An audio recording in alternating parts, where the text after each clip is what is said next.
Hello everyone. আজকে আমরা দেখব কি করে উইন্ডোজে ফোল্ডার ক্রিয়েশন করা যায়। ফোল্ডার ক্রিয়েশনের বিভিন্ন অপশনস গুলো আজকে আমরা কম্পিউটারের মধ্যে কি করে করা যায় সেটা। তো ফার্স্ট অফ অল আমাদের হার্ড ডিস্কে ফোল্ডার বা ফাইল যেগুলো রাখা আছে সেগুলো কিভাবে সাজানো আছে বা কি কি ড্রাইভ আছে তার মধ্যে সেটা বার করার জন্য আমরা প্রথমে যাব ফাইল এক্সপ্লোরারে। ফাইল এক্সপ্লোরারের মধ্যে আমরা প্রথম যাব দিস পিসি। ডিসপিসিতে ক্লিক করলে আমাদের প্রথমে দেখায় যে হার্ড ডিস্কে কটা ড্রাইভ ভাগ করা আছে। তো এখানে আমরা দেখতে পাচ্ছি দুটো ড্রাইভ আছে, একটা সি ড্রাইভ এবং আরেকটা বি ড্রাইভ। মেমোরিটাও যদি লক্ষ্য করি যে সি ড্রাইভে আছে 476 জিবি, যার মধ্যে 370 জিবি ফ্রি। ডি ড্রাইভে আছে 475 জিবি, যার মধ্যে 466 জিবি ফ্রি। এই দুটো আমাদের কি রিপ্রেজেন্ট করছে? এই দুটো আমাদের মেইনলি রিপ্রেজেন্ট করছে যে আমাদের হার্ড ডিস্কে কটা ভাগ করা আছে। হার্ড ডিস্ক আমার টোটাল কত সাইজ, তার মধ্যে কতটা মেমোরি আমরা সি ড্রাইভে রেখেছি আর কতটা আমরা ডি ড্রাইভে রেখেছি। তো ফোল্ডার বলতে আমরা যেটা বোঝাই সেটা হলো যে আমরা মেমোরি লোকেশনে একটা নির্দিষ্ট জায়গা ঠিক করি যেখানে আমরা বিভিন্ন ফাইলের মধ্যে করে বিভিন্ন ডেটাকে স্টোর করে রাখবো। তো আমরা প্রথমে ডি ড্রাইভে যাব। ডি ড্রাইভে ডবল ক্লিক করলে ডি ড্রাইভে আমরা উপস্থিত হলাম।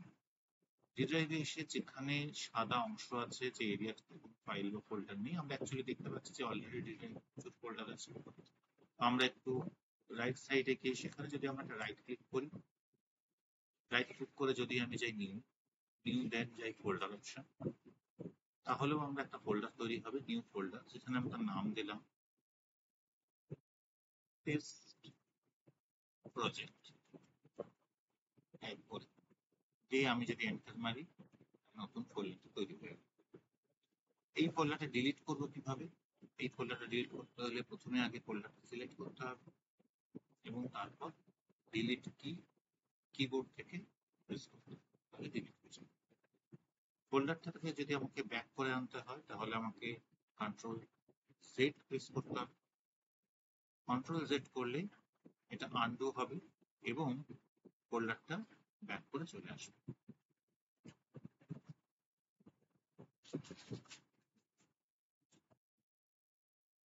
এখানে আসেনি কারণ এই মেশিনে পার্মানেন্ট ডিলিট অপশন এনেবল করা আছে। বাট যে কোনো জিনিস আমরা ইনসার্ট বা ডিলিট কোনো টাস্ক করার পর সেটা যদি আমরা কন্ট্রোল জেড মারি সেটাকে আমরা আনডু। এছাড়াও আমরা ফোল্ডার ক্রিয়েট করতে পারি নিউ ফোল্ডার থেকে, নিউ অপশন থেকে ক্রিয়েট করতে পারি ফোল্ডার, সেটার নাম দিলাম টেস্ট প্রজেক্ট। এই ফোল্ডারের ভেতরে ডবল ক্লিক করে আমরা যেতে পারি, কি আমরা তার ভেতর আরো নতুন ফোল্ডার বানাতে পারি, যেমন নিউ ফোল্ডার সে ইন্ডিয়া। এর ভেতর ডবল ক্লিক করে আমরা যাব, গিয়ে রাইট ক্লিক, নিউ ফোল্ডার সে ওয়েস্ট বেঙ্গল, নাম দিলাম। আবার রাইট ক্লিক করলাম, করে আবার নিউ ফোল্ডার। এবার আমরা ওয়েস্ট বেঙ্গলের ভেতরে গিয়ে ডবল ক্লিক করে এখানে উপরে দেখাচ্ছে টেস্ট প্রজেক্ট ইন্ডিয়া এবং ওয়েস্ট বেঙ্গল বলে একটা লিঙ্ক দেখাচ্ছে, যেখানে টেস্ট প্রজেক্টের মধ্যে আছে ইন্ডিয়া, ইন্ডিয়ার পর আছে ওয়েস্ট বেঙ্গল। এই ফোল্ডার স্ট্রাকচারটা বলে দিচ্ছে যে ইন্ডিয়ার পর ওয়েস্ট বেঙ্গল আছে, মধ্যে ওয়েস্ট বেঙ্গল আর বিহার আছে, টেস্ট প্রজেক্টের মধ্যে ইন্ডিয়া। এইভাবে আমরা ব্যাকে আসতে পারি। ইন্ডিয়াতে ডবল ক্লিক করে আমরা ভেতরে যেতে পারি।